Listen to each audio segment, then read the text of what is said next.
¿Cómo haré para empezar otra vida si no estás aquí conmigo? ¿Cómo haré para creer de que nada terminó y aún sigo vivo?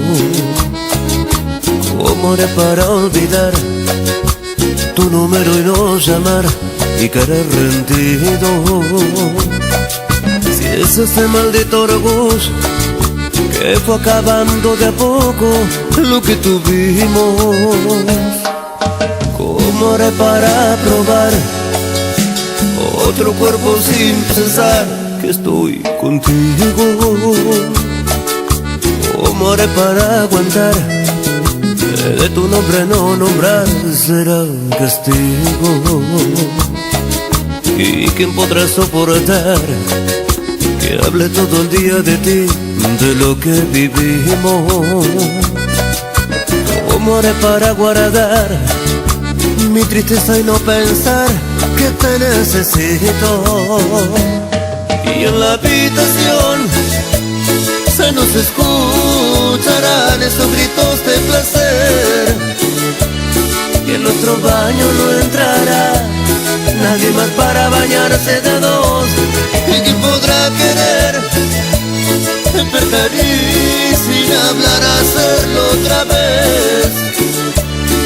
Sin haberse lavado la cara, sin hacerle asco a nada. ¿Cómo podré? Ay, amor,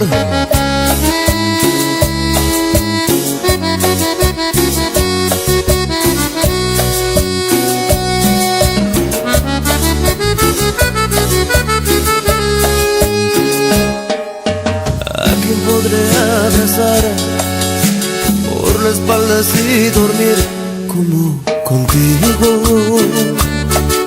Nadie me podrá cuidar, nadie me podrá mimar igual que un niño. ¿Con qué cara pedirás que terminen como yo sobre tu vientre? Terminemos esta farsa y tratemos de seguir, amor, como siempre.